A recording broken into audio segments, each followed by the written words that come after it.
요한복음 8장 26절부터 32절까지 말씀을 보겠습니다. 26절부터 32절까지 다 같이 읽습니다. 내가 너희에게 대하여 말하고 판단할 것이 많으나 나를 보내신 이가 참되심에 내가 그에게 들은 그것을 세상에 말하노라 하시되 그들은 아버지를 가리켜 말씀하신 줄을 깨닫지 못하더라. 이에 예수께서 이르시되 너희가 인자를 둔 후에 내가 그인 줄을 알고 또 내가 스스로 아무것도 하지 아니하고 오직 아버지께서 가르치신 대로 이런 것을 말하는 줄도 알리라. 나를 보내신 이가 나와 함께 하시도다. 나는 항상 그가 기뻐하시는 일을 행함으로 나를 혼자 두지 아니하셨느니라. 이 말씀을 하심에 많은 사람이 믿더라. 그러므로 예수께서 자기를 믿은 유대인들에게 이르시되 너희가 내 말에 거하면 참으로 내 제자가 되고 진리를 알지니 진리가 너희를 자유롭게 하리라. 아멘. 오늘 진리의 능력이라는 제목으로 말씀을 나누겠습니다. 예수님이 이 세상에 오셔서 행하신 일들 중에 가장 큰 일이라면 우리가 당연하게 예수님이 십자가에서 우리 죄를 대속하신 일이라고 생각을 하죠. 그것은 아주 분명한 사실입니다. 예수님의 십자가 사건이 예수님의 지상생의 가장 중요한 일입니다. 그러나 그것만은 아닙니다. 예수님은 3년 반 동안 어디서든지 가리지 않고 진리를 증언하셨습니다. 이것도 아주 중요합니다. 예수님께 우호적인 사람이든 또 배타적인 사람이든 가리지 않고 진리를 항상 증거하셨습니다. 하나님께서는 예수님 이전에 수천 년 동안 선지자들을 많이 보내셔서 진리를 부분적으로 증언하셨습니다. 선지자들을 통해 드러난 진리는 부분적인 진리입니다. 그러나 이제 예수님이 오심으로 그 진리가 온전하게 다 드러나진 것입니다. 요한복음 18장 37절 한번 보겠습니다. 빌라도가 이르되 그러면 내가 왕이 아니냐? 예수께서 대답하시되 내 말과 같이 내가 왕이니라. 내가 이를 위하여 태어났으며 이를 위하여 세상에 왔나니 곧 진리에 대하여 증언하려 함이로라. 무릇 진리에 속한 자는 내 음성을 듣느니라 하신대.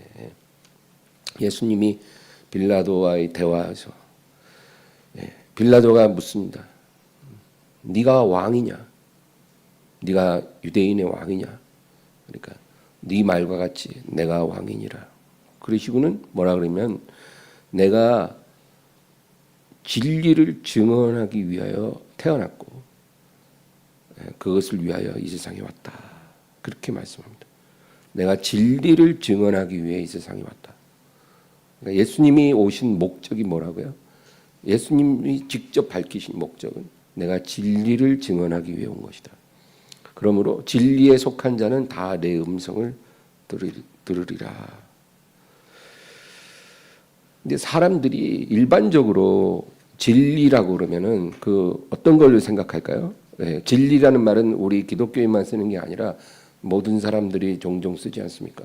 일반적으로 사람들이 진리라 그러면 뭐 내 이웃을 사랑하라 그런 거죠. 또 도둑질하지 마라.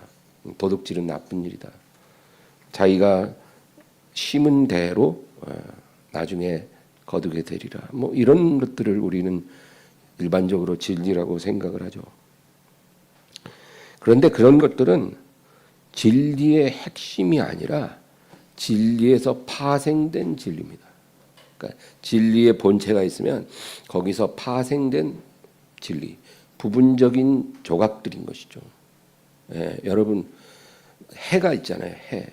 그 해에서 빛이 나오고요. 또 열기가 나오지 않습니까? 근데 우리가 집안에 가만히 있으면 이제 창을 통해서 햇빛이 쫙 들어오잖아요. 불을 켜지 않아도 집안이 환할 때가 있잖아요. 아, 햇빛 참 좋다. 예. 그것은 그 빛은 햇빛이죠. 해는 아닙니다. 해로부터 파생된 빛인 거죠. 또 우리가 양지 바른 장소에 이렇게 있으면 몸이 따스하잖아요. 그 열기가 어디서 온 거예요? 해로부터 온 거죠. 그러므로 진리의 본체는 해라고 보면 그 진리의 본체에서 파생된 또 빛이 있고 온기가 있듯이 그 파생된 진리가 있는 것입니다. 그런데 예수님께서 말씀하시는 진리는 이런 파생된 진리가 아니고 진리의 본체를 말씀하시는 겁니다. 그 진리의 본체가 뭘까요? 하나님의 아들 예수 그리스도를 통해서 우리에게 주시는 구원을 말합니다. 그게 진리의 본체입니다. 더 간단하게 말하면 하나님의 아들 예수 그리스도를 말하는 거예요. 그분으로부터 우리가 영생을 얻잖아요. 이것이 진리의 핵심이고 본체입니다. 그리고 거기서 파생되는 많은 진리가 또 있는 거죠.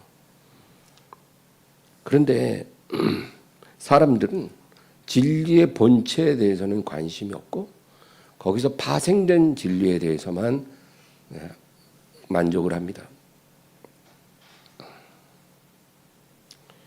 여러분, 우리가 예수님을 통하지 않으면 아버지께로 갈 수가 없습니다. 그 말은 뭐냐면 예수님을 통하지 않고는 영생을 얻지 못한다는 겁니다. 그 사람이 영생을 얻지 못하면 살아봐야 80년, 90년 살다가 멸망하는 것입니다. 너무나 비극이죠. 그래서 사람이 진리를 반드시 알아야 되죠. 예수님을 알아야 합니다. 그래야 생명을 얻는 거예요. 근데 그것을 모르고 거기서 파생된 진리에 만족하면서 살면 여러분 우리는 생명에 이를 수가 없습니다. 요한복음 14장 6절 읽겠습니다. 예수께서 이르시되 내가 곧 길이요 진리요 생명이니 나로 말미암지 않고는 아버지께로 올 자가 없느니라. 예수님이 뭐라 그랬어요? 내가 곧 길이니. 너희는 너희 인생에서 길을 찾으려고 하지 마라. 인생의 길이 어디 있을까? 그런 생각하지 마라. 내가 길이라. 너희는 길을 찾으려고 하지 말고 나를 찾아야 된다. 그 말씀이에요. 여러분 이런 말을 어디서 듣습니까? 어떤 철학자나 어떤 사상가도 이런 말 안 해줍니다. 예수님만이 스스로 그렇게 말씀하신 거예요. 내가 길이기 때문에 너희는 나를 찾아야지 길을 찾으려고 하지 마라. 내가 생명이니 너희는 생명을 얻으려고 하지 말고 나를 얻어야 된다. 나를 얻으면 너희가 생명을 얻은 것이고 나를 찾으면 길을 찾은 것이고 나를 구하면 그것이 진리를 구하는 것이다. 그 말씀입니다. 지금도 여러분 현대인들이요 불로초 찾고 있지 않습니까? 진시 황제가 불로초를 찾아서 제주도까지 사람을 보냈다 하잖아요. 그 왜 그래요? 영원히 살고 싶은 거예요. 모든 걸 다 가졌어도 100년을 못 사니까 너무 허망합니다. 그래서 영원히 살고 싶은데 못 살아요. 지금도 현대인들이요 인공지능 이런 거, 뉴럴링크 이런 거를 통해서 영생의 문을 이제 열기 시작했다. 그런 말을 하잖아요. 모든 불치병 치료의 길이 열리고, 인간의 수명이 획기적으로 증대되고. 그러나 여러분, 그것은 영생으로 가는 길이 결코 아닙니다. 예수님만이 하나님이 우리에게 주신 길이고, 진리고, 영생입니다. 이게 진리예요. 예수님 안에 모든 것이 있다. 이게 진리의 본체입니다. 그거 모르면 다른 진리에 파생된 것들로는 우리가 구원을 못 받습니다. 불교에도 진리가 있어요. 다른 종교에도 부분적인 파생된 진리는 있습니다. 그러나 그것은 우리를 안내하는 길이 될 수가 없습니다. 예수님이 길입니다. 예수님이 우리를 살리는 진리가 되고 생명이 되는 것입니다. 요한복음 7장 17장 3절 영생은 곧 유일하신 참 하나님과 그가 보내신 자 예수 그리스도를 아는 것이니이다. 간단하죠. 영생은요, 불로초를 찾으러 가는 것도 아니고 인공지능을 개발하는 것도 아니고 어떤 신약을 개발하는 것도 아닙니다. 유일하신 참 하나님과 그가 보내신 자 예수 그리스도를 아는 것이 영생이라 그렇게 말씀합니다. 예수님은 십자가에서 진리를 온몸으로 증언하셨습니다. 예수님이 십자가에 못 박히신 것이 진리를 증언하는 아주 클라이막스입니다. 이것이 너희가 찾아야 될 길이고 너희가 알아야 될 진리고 너희가 얻어야 될 생명이다. 십자가에 못 박이신 예수님이 진리입니다. 그리고 3년 반 동안 진리에 대해서 끊임없이 설교 말씀으로 또 표적으로 증언하시죠. 그게 다 진리를 증언하는 거예요. 왜 표적을 나타내요? 진리를 믿게 하기 위해서. 예수님의 모든 말씀, 그 진리 자체입니다. 예수님의 말씀, 설교 말씀의 가장 주도적이고 핵심적인 내용이 뭡니까? 예수님 자신에 대해서 증언하는 거예요. 그게 예수님 설교의 모든 주제입니다. 나는 길이요 진리요 생명이요. 나는 부활이요 생명이요. 세상의 빛이요 생명의 떡이고 나는 포도나무고 선한 목자고 양의 문이고 이런 모든 예수님의 자기 증언이 예수님의 설교의 가장 핵심적인 주제죠.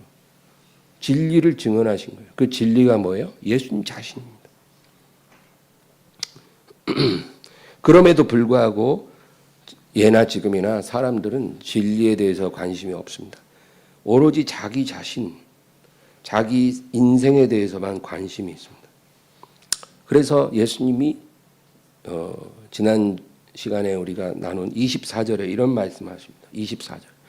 그러므로 내가 너희에게 말하기를 너희가 죄 가운데서 죽으리라 하였노라.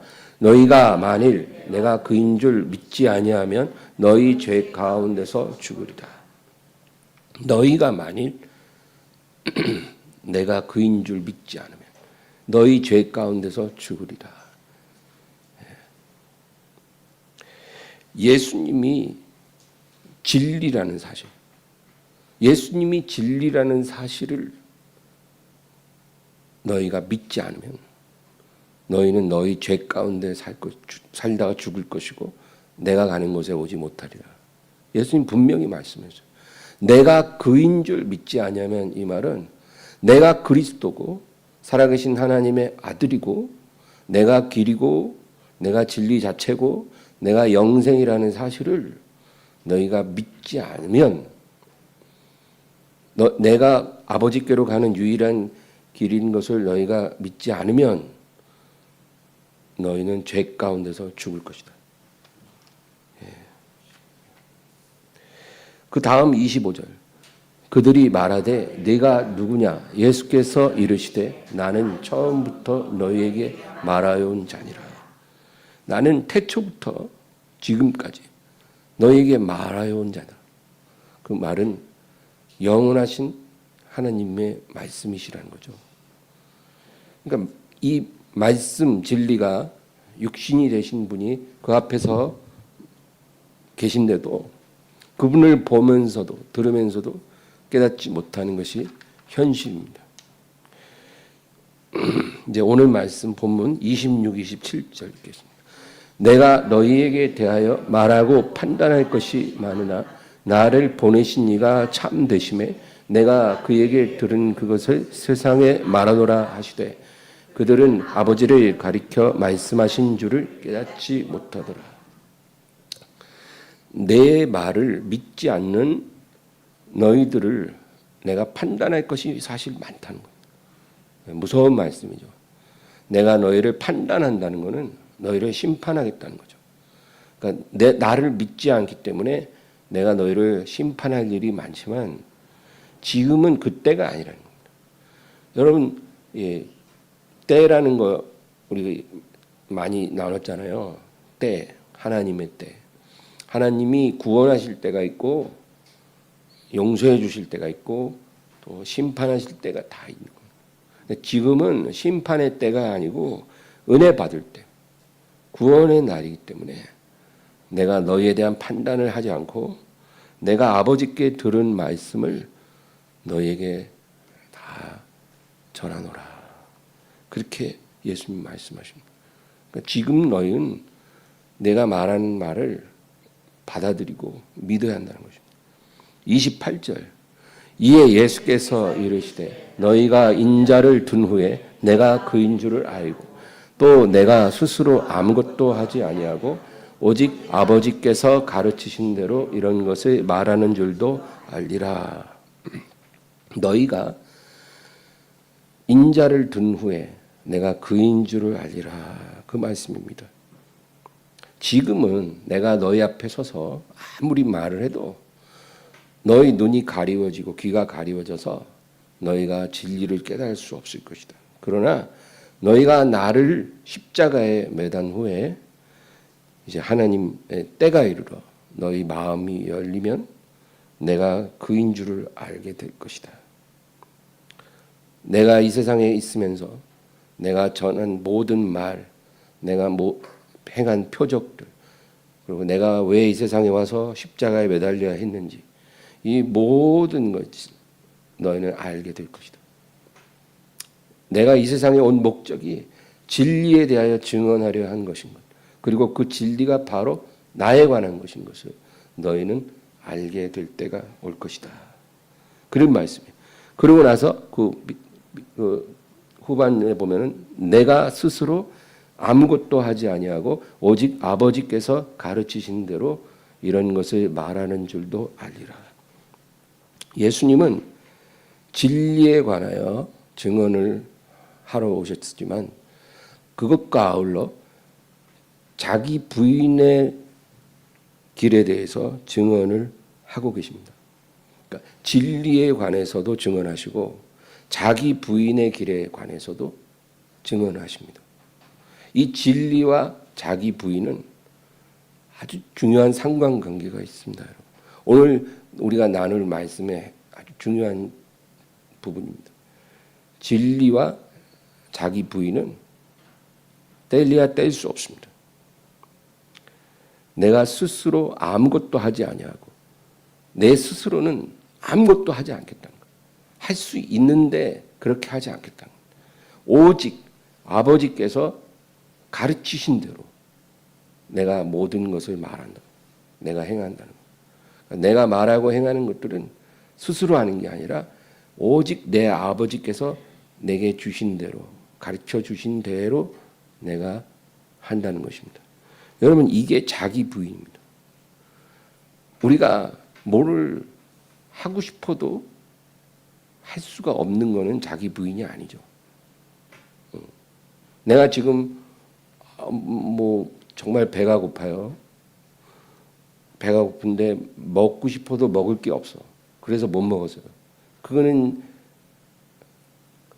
금식이지 금식이 아니. 그렇죠? 근데 충분히 먹을 수 있는데도 내가 스스로 먹지를 않고 있다면 그거는 금식이 되는 거죠. 자기 부인이라는 것은 내가 나를 주장할 수 있음에도 스스로 그렇게 하지 않는다. 예수님은요,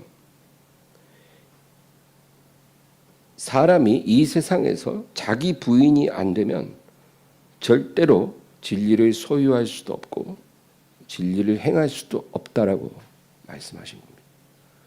자기 부인이 안 되면 우리와 진리는 아무 상관이 없습니다. 내가 아무리 진리를 알고 싶어도 깨달을 수 없고, 진리를 소유하고 싶어도 소유할 수 없고, 진리를 행하고 싶어도 행할 수 없어요. 왜? 자기 부인이 되어야 진리가 가능해집니다. 이것을 오늘 주님이 말씀하시는 거예요. 자기 부인의 삶이 진리에 이르는 길임을 예수님은 이 세상에서 몸소 실천해서 가르쳐 주셨습니다. 자기 부인을 해야 우리는 진리에 도달할 수 있다는 겁니다. 자기 부인의 삶을 살지 않으면서 자기가 진리의 사람이라고 믿고 사는 그런 신자들이 너무너무 많아요. 내가 진리를 가지고 있다고 생각합니다. 내가 진리대로 살고 있다고 생각합니다. 그러나 그 진리의 삶은 자기 부인의 문을 열고만 들어갈 수 있는 것입니다. 고린도 교회에 거짓 교사들이 왔어요. 그래서 바울이 개척한 그 교회에 그들이 와서 다른 복음 믿게 하고 다른 예수를 따르게 했습니다. 하나님의 진리를 이렇게 왜곡시켰습니다. 근데 교인들이 그것에 미혹됐다는 거죠. 그래서 바울이 편지에 이렇게 말합니다. 고린도후서 11장 23절. 그들이 그리스도의 일꾼이냐 정신없는 말을 하거니와 나는 더욱 그러하도다. 내가 수고를 넘치도록 하고 옥에 갇히기도 더 많이 하고 매도 수없이 맞고 여러 번 죽을 뻔하였으니. 이 거짓 교사들은 자기 부인이 없습니다. 오히려 자기를 배불리기 위해서 사람들을 속이고 미혹하고 그리고 아첨하는 말을 하고 그래서 사람들로부터 이렇게 뭔가를 얻어내는 사람들입니다. 그런 사람들을 너희가 왜 분별하지 못하느냐. 그러면서 바울은 자기가 얼마나 자기 부인의 그런 길을 이제까지 걸어왔는지 그것을 내가 내가 자랑하지 않으려고 했는데 너희가 너무 분별력이 없으니까 내가 나에 대해서 이런 무익한 자랑을 한다. 그렇게 말을 합니다. 여러분, 이것은 사도만의 이야기가 아니라 우리 모두에 해당되는 말이에요. 우리가 진리의 사람이 되기를 원하면 반드시 우리는 예수님이 가신 그 길로 가야 합니다. 그 길은 자기 부인의 길이에요. 예수님이 이 세상에서 내가 내 뜻대로 아무것도 하지 아니하고 오직 아버지가 내게 가르쳐 주신 대로 내게 주신 대로 내가 행한다. 그렇게 살다가 가셨잖아요. 우리도 그렇게 살아야 하는 것입니다. 그게 안 되면 우리는 절대로 진리와는 상관이 없는 사람이에요. 내가 아무리 내가 진리를 갖고 있다고 스스로 생각을 해도 그것은 자기 기만입니다. 사람들이 왜 기도를 안 할까요? 사람들이 기도를 해야 되는 걸 알지만 하지 않는 이유가 있죠. 제가 주일에도 말씀했던 것처럼 첫째 이유는 기도의 능력을 믿지 않기 때문입니다. 내가 하는 이 기도가 얼마나 능력이 있는지 또 많은 그것을 이루는지 내가 그걸 알았다면 기도 안 할 리가 없죠. 근데 그거를 모르거나 아니면 믿지 않는 거예요. 나 같은 사람이 기도한다고 무슨 일이 있겠어? 그렇게 생각하니까 기도를 안 하게 됩니다. 또 한 가지 이유가 있습니다. 기도하지 않는 이유. 우리가 기도를 하면 우리 안에 계신 성령님이 우리 양심을 통해서 말씀하십니다. 그래서 우리 죄를 깨닫게 해주셔요. 기도 안 할 때는 그런 게 없는데 기도를 이렇게 깊이 하면 성령께서 우리 양심을 터치하시고 우리의 죄가 생각나게 하고 깨달아지게 하십니다. 아침에 부부싸움을 했어요. 예를 들어 화가 많이 났어요. 기분이 안 좋아요. 근데 그 상태로 출근했다가 집에 가면 여전히 기분이 안 좋겠죠. 그러나 만약에 그 사람이 점심시간에 점심을 안 먹고 어디 한적한 곳에서 기도를 했어요. 기도를 하니까 성령께서 그 섭섭하고 화난 마음 싹 걷어가시고 내 안에 있는 완고함과 이기적인 마음, 악한 마음 이런 거를 탁 드러나게 하시냐. 그러면 어떻게 해요? 회개하고 집에 가서 아내랑 화해해야죠. 예. 이게 기도하면 일어나는 변화잖아요. 그러니까 기도를 하면 성령님이 양심을 통해서 우리의 죄를 깨닫게 해주시고 드러나게 하시는 겁니다. 그래서 기도를 안 하는 거예요. 순종하기 싫으니까. 기도하면 하나님의 뜻이 드러나고 순종을 안 하면 힘들잖아요, 마음이. 그러니까 기도를 안 해버리는 거예요. 순종하기 싫어서. 사람들이 요즘에는 설교 말씀을 골라 듣습니다. 골라 들어요. 자기에게 맞는 목사님, 뭐 그게 꼭 나쁘다는 건 아닌데 이제 뭐랄까 자기가 듣고 싶은 말을 하는 설교를 골라 듣는 거예요. 자기가 듣고 싶은 말을 하는 목사님 설교. 그리고 성경도 골라서 구절을 찾아서 읽습니다. 뭐 응답에 대한 말씀, 뭐 잘 될 거라고 축복의 약속의 말씀 그런 것만 골라서 읽어요.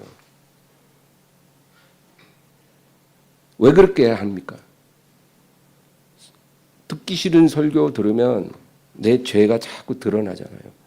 힘들거든요. 순종하고 싶지 않으니까 그런 설교는 피하고 그리고 내가 듣고 싶은 말씀만 골라 듣는 거예요. 이런 신앙을 가진 사람이 여러분 진리를 소유할 수 있습니까? 불가능합니다. 이런 신앙으로 진리를 행할 수 없습니다. 예수님을 사랑할 수도 없고 예수님을 따라갈 수도 없습니다. 이런 신앙은 자기 부인이 안 되기 때문에 절대로 진리의 삶을 살 수가 없습니다. 예수님을 따라가는 건 불가능합니다. 자, 기도도 안 나오고 설교 말씀, 성경 말씀 귀에 들어오질 않습니다. 자기 부인하기를 싫어하는 사람은요 설교 귀에 안 들어와요. 성경도 안 읽게 돼요. 읽어봐야 자기가 좋아하는 말씀만 골라 읽죠. 기도 안 됩니다. 절대로 기도의 문이 열리질 않아요. 5분 이상 못합니다. 너무 힘든 일이에요. 기도는. 왜? 자기 부인이 안 되니까 기도 문이 안 열리는 거예요. 요한일서 1장 8절 만일 우리가 죄가 없다고 말하면 스스로 속이고 또 진리가 우리 속에 있지 아니할 것이요. 우리가 스스로 죄가 없다라고 말한다는 것은 우리가 하나님 말씀이나 기도를 통해 내 죄가 드러나는 것을 회피하는 걸 말합니다.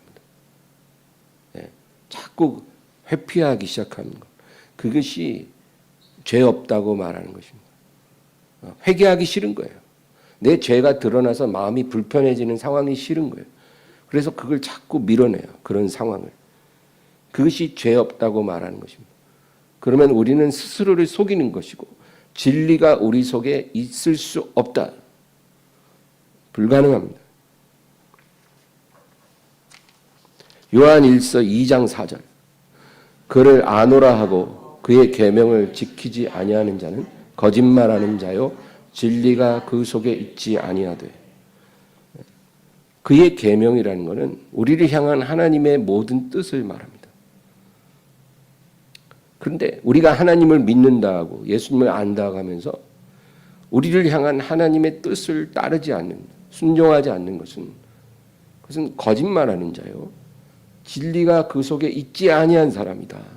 그렇게 분명하게 말합니다. 나의 뜻과 하나님의 뜻이 부딪히지 않으면 얼마나 감사합니까? 우리 삶에 별 문제가 없을 거예요. 언제든지 내 뜻과 하나님 뜻이 같이 가면 무슨 어려움이 있겠습니까? 그러나 유감스럽게도 우리 뜻과 하나님 뜻은 같이 가는 때보다 따로 갈 때가 훨씬 많다는 겁니다. 왜? 성령의 뜻은 항상 거룩하고 아름답지만 우리 육체에서 올라오는 욕심들은 항상 냄새나고 추하고 더럽고 이기적이거든요. 그러니까 부딪힌단 말입니다. 그럴 때 우리가 하나님의 뜻을 밀어내면 그 순간부터 우리는 하나님을 알지 못하는 자입니다. 예수님을 알지 못하는 사람이고 진리와 상관이 없는 사람입니다. 그렇게 되는 거예요. 그 얼마나 이게 심각한 일입니까? 교회 아무리 오래 다녀도 그건 중요한 게 아니에요. 내 뜻과 하나님 뜻이 내 안에서 부딪힐 때 내가 내 뜻을 버리면 그게 자기 부인이 되지만 하나님 뜻을 밀어버리면 그건 진리와 상관없는 사람이 되는 것입니다. 그때부터. 고린도전서 15장 31절 형제들아 내가 그리스도 예수 우리 주 안에서 가진 바 너희에 대한 나의 자랑을 두고 단언하노니 나는 날마다 죽노라. 바울 사도는 이 진리를 잃어버리지 않기 위해 그가 할 수 있는 가장 확실한 방법으로 나는 날마다 죽는다고 말합니다. 이게 바울이 발견한 진리를 잃어버리지 않는 가장 좋은 방법이에요. 날마다 죽으라는 거예요. 날마다 죽는다. 자기 부인하라는 겁니다. 그래야 어제 부인하고 오늘 그냥 괜찮은 게 아닙니다. 어제 자기 부인이 일어났으면 오늘도 자기 부인하고 내일도 자기 부인하고 날마다 죽어야 된다는 거예요. 그래야 우리에게 주신 이 진리를 우리가 잃어버리지 않는다는 것입니다. 나를 따르는 자는 자기를 부인하고 날마다 자기 십자가를 지고 나를 따르라. 주님 그랬잖아요.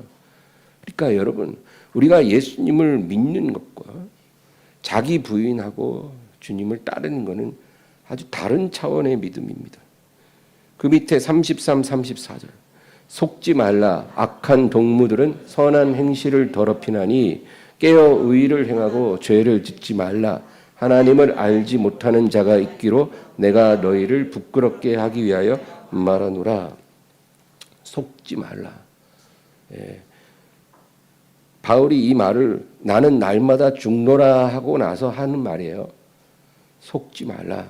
악한 동무들은 선한 행실을 더럽힌다는 것입니다. 그러니까 우리 주위에 우리를 더럽히는 사람들이 있어요. 그런 사람들에게 속지 말고 깨어 의를 행하고 죄를 범하지 말라.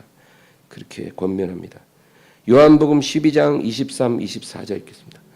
예수께서 대답하여 이르시되 인자가 영광을 얻을 때가 왔노라. 내가 진실로 진실로 너희에게 이르노니 하늘의 밀이 땅에 떨어져 죽지 아니하면 하늘 그대로 있고 죽으면 많은 열매를 맺느니라. 예수님은 자기 죽음에 관해서 이제 뭐라고 말씀하냐면 하늘의 밀이 땅에 떨어져 죽는 것과 같다. 그렇게 말씀하십니다. 이제 인자가 영광을 얻을 때가 왔다 그러잖아요. 그 말은 이제 내가 죽을 때가 왔다는 거예요. 예. 그러니까 죽음이 영광을 얻는 것과 동일시됩니다.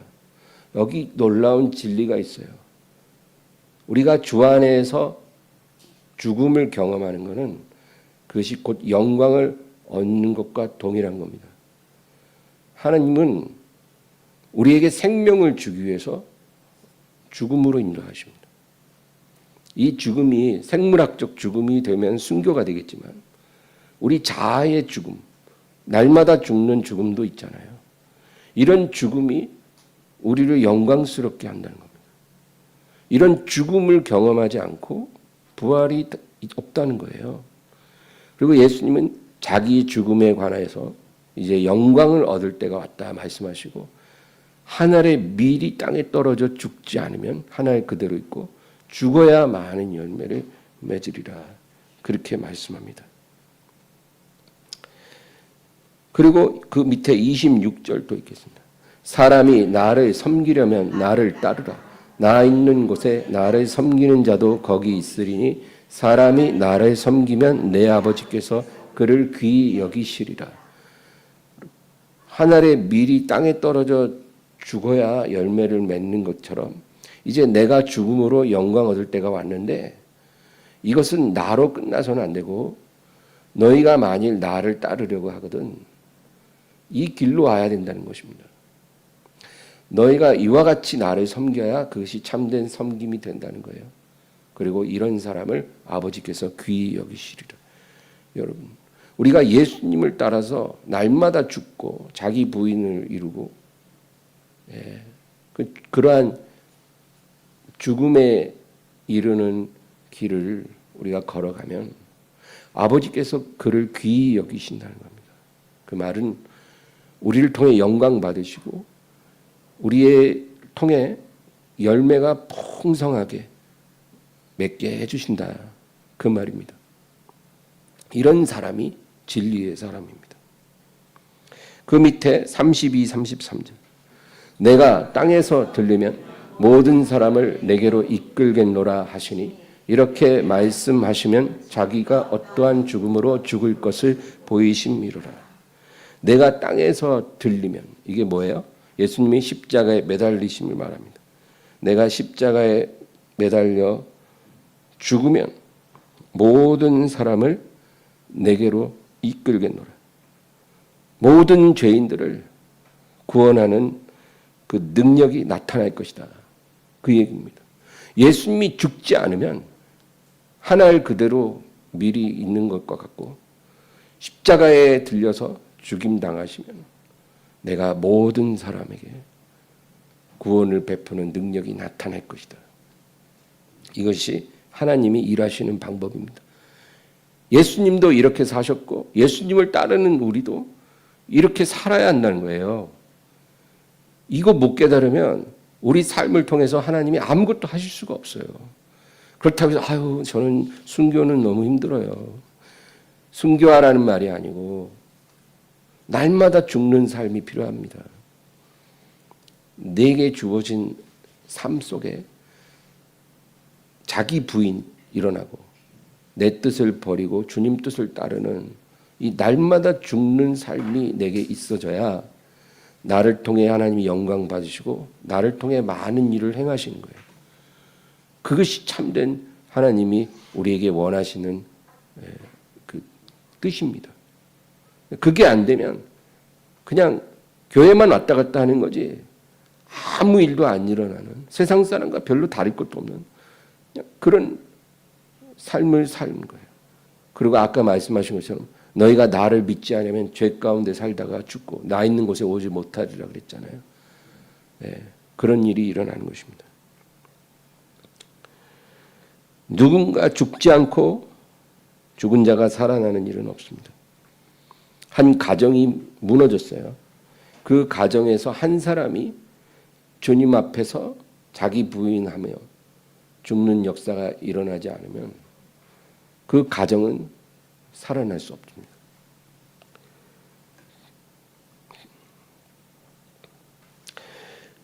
오늘 본문으로 가서 29절 30절 나를 보내신 이가 나와 함께 하시도다. 나는 항상 그가 기뻐하시는 일을 행함으로 나를 혼자 두지 아니하셨느니라. 이 말씀을 하심에 많은 사람이 믿더라. 예수님은 이 세상에서 혼자 계신 적이 없습니다. 아버지께서 항상 아들과 함께 하셨다는 겁니다. 예수님이 아버지와 떨어져서 혼자 되신 경우는 딱 한 번 일어났죠. 언제입니까? 이제 겟세마네 동산에서 기도하셨잖아요. 그리고 이제 잡히십니다. 잡히시는 거예요. 그 잡힌 순간부터 십자가에서 운명하실 때까지 그 시간 동안 예수님은 혼자 되셨어요. 아버지로부터 완전하게 버림받고 분리되셨습니다. 그는 인류의 구원을 이루기 위해서 그렇게 하실 수밖에 없는 거예요. 그렇게 될 수가 없지만 그렇게 되게 해야 하는 것입니다. 왜냐하면 아버지가 주는 진노의 잔을 다 받아 마셔야 되거든요. 그래서 우리가 마실 잔을 예수님이 대신 마셔야 되기 때문에 그 진노의 잔을 마시는 하나님의 죽임당한 어린 양이 아버지와 분리되는 건 당연하죠. 그러니까 예수님은 그 상황이 너무 괴로운 거예요. 죽음이 무서운 게 아니라 아버지와 분리돼서 버려진 그 저주받은 그 순간이 너무 참혹한 거예요. 예수님이 영적으로 느끼는 그 고통은 말로 다 할 수 없어요.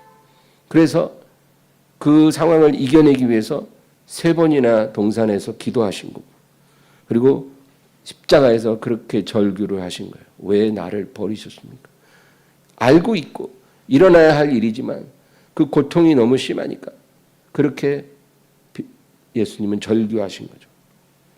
그러나 그 시간 외에는 한 번도 예수님은 아버지와 분리된 적이 없고 혼자 있으신 적이 없었다. 그 말씀입니다. 여러분, 이거는 예수님이 하나님의 친아들이시기 때문이어서가 아니라 그 이유를 주님이 직접 말씀해요. 아버지가 나와 한 번도 분리되지 않고 내 옆에 계신 이유는 나는 항상 그가 기뻐하시는 일을 행함으로 나를 혼자 두지 아니하셨다는 겁니다.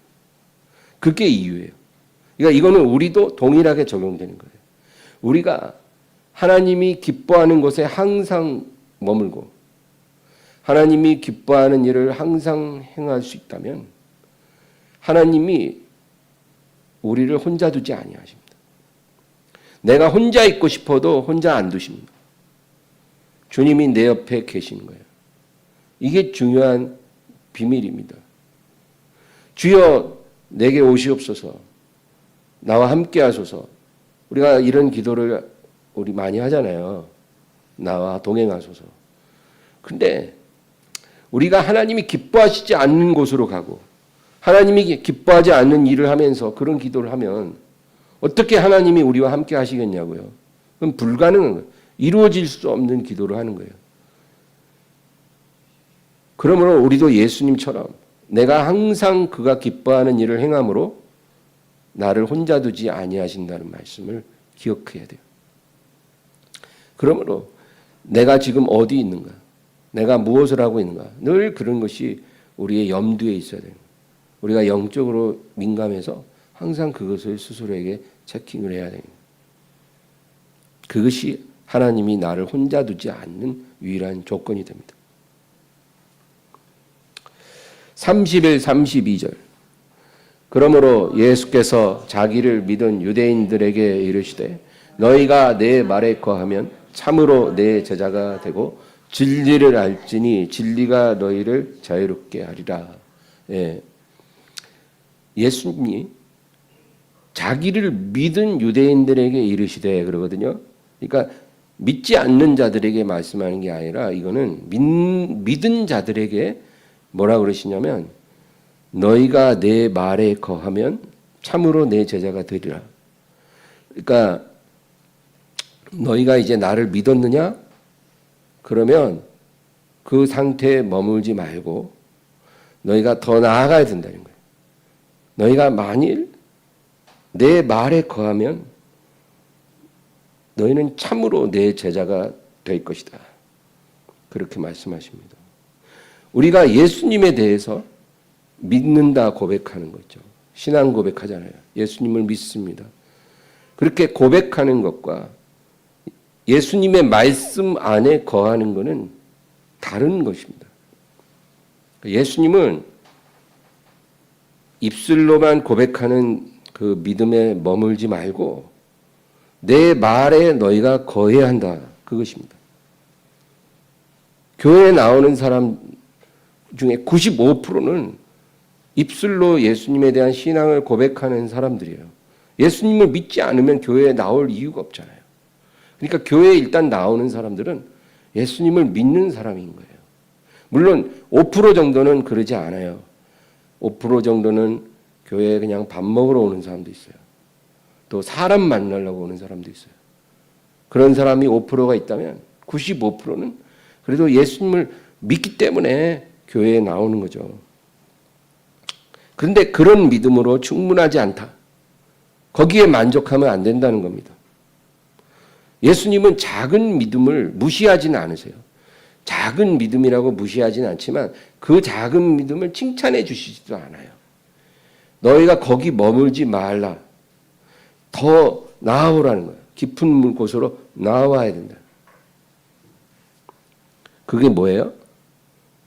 깊은 곳에 가서 그물을 내리라는 말은 너희가 입술로 고백하는 믿음에 있지 말고 내 말에 거하는 자가 되라. 그 얘기입니다. 내 말에 거하는 자가 되라. 포도나무 비유 아시죠? 거기에 주님이 뭐라 그러십니까? 너희가 내 안에 거하고 내 말이 너희 안에 거하면 무엇인지 원하는 대로 구하라. 그리하면 이루리라. 그러니까 내 말이 너희 안에 들어가는 겁니다. 그것과 우리가 주님 말 안에 거하는 것은 동일한 거예요. 주님의 말씀이 우리 머릿속에만 머물러 있는 것은 아무 능력이 없습니다. 우리가 귀로 들으면 머릿속에 잠깐 머물잖아요. 그러나 금방 사라지죠. 그것이 아니라 내 말이 너희 양심에 들어가서 그걸 찔러야 된다는 것입니다. 양심에 들어가서 내 말이 찔러야 돼요. 양심을 찌르고 너희 영 안에 들어가야 된다는 것입니다. 주사바늘이 찌르고 그 안에 있는 것이 들어가잖아요. 예, 그것처럼 내 말이 너희 양심을 찌르고 너희 영 안에 들어가야 돼. 머릿속에 있다가 사라지는 그게 아니라 양심을 찌르고 너희 영 안에 들어가게 하라. 이게 내 말이 너희 안에 거하는 거다. 예. 하나님의 말씀은 좌우에 나선 검과 같아서 뭐라 그래요? 영과 혼과 관절과 골수를 찔러 쪼개기까지 한다 했잖아요. 영과 혼과 관절과 골수는 인간을 구성하는 영혼, 육을 다 아우르는 거예요. 그러니까 하나님의 말씀이 날선 검처럼 우리의 가장 깊은 영도 찔러 쪼개고 혼도 찔러 쪼개고, 혼은 정신을 말합니다. 정신도 찔러 쪼개고, 그 다음에 관절과 골수는 우리 육체를 말하죠. 다 쪼개는 능력이 있습니다. 하나님의 말씀이 그렇게 들어가야 너희 영도 변하고 혼도 변하고 육체도 고침받는다 그거예요. 그렇게 말씀이 들어와야 그것이 내 말이 너희 안에 거하는 것이다. 그 얘기입니다. 그냥 교회에 앉아서 귀로만 듣고 나가는 순간 잊어버리는 그게 아니라는 거예요. 너희 안에 들어가서 너희 양심과 영과 혼과 관절과 골수를 찔러 쪼개야 된다. 그렇게 되면 말씀이 들어가면 너희 영과 혼과 육신이 떨린다는 거예요. 말씀 앞에서 떨리는 역사가 일어나. 너희 생각이 변하고 우리 생각이 변하는 일이라. 말씀이 들어오면 생각이 변합니다. 인생의 목적이 변하고 직장에서 일하는 태도가 변하고 사람들을 대하는 방식이 변하고 돈을 쓰고 시간을 쓰는 방식도 변하고 행복에 대한 기준 자체가 변합니다. 이런 엄청난 변화가 하나님의 말씀이 머리에만 머물다 잊혀지면 아무 일도 안 일어나지만 우리의 영에 들어오고 혼에 들어오고 육신에 들어오면 그런 일이 일어난다는 겁니다. 내 말이 너희 안에 들어가고 너희가 내 말에 거하면 너희는 비로소 나를 따르는 내 제자가 된다는 것입니다. 그리고 나서 아주 중요한 얘기를 해요. 참으로 내 제자가 되고 32절에 뭐라 그래요? 진리를 알지니 진리가 너희를 자유롭게 하리라. 그러니까 내 말이 너희 안으로 들어가서 거하면 너희가 제자가 될 뿐 아니라 그렇게 하나님의 인정을 받을 뿐 아니라 너희는 진리를 알게 된다는 것입니다. 진리를 알게 된다. 이거는 우리가 지식적으로 머리로 아는 진리가 아니고 너희가 진리를 소유하게 된다 그 말입니다. 너희는 진리를 소유하게 될 것이다. 내 말이 너희 안에 찔러 들어가서 너희 안에 들어오면 너희는 진리의 소유자가 될 것이고 그거는 진리의 능력을 갖게 된다 그 말인 거예요. 진리를 소유하면 진리의 능력을 갖는 거죠. 그리고 너희가 갖게 된 이 진리의 능력이 너희를 자유롭게 할 것이다. 그렇게 주님이 말씀하십니다.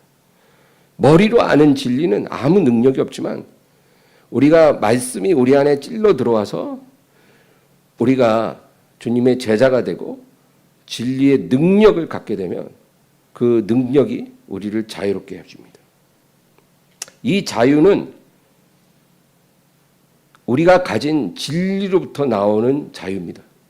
진리의 능력이 만들어내는 자유예요. 그렇기 때문에 이거는 누가 빼앗아갈 수 있는 자유가 아닙니다. 세상은 알 수도 없고 줄 수도 없는 자유예요. 어떤 누구도 우리에게 이런 자유는 못 줍니다. 뺏어가지도 못해요. 이거는 우리 안에 있는 진리의 능력에서 나오는 자유입니다. 이 자유를 너희에게 임하리라. 그렇게 말씀하십니다. 그렇게 되면 여러분 정말 많은 일이 일어날 겁니다.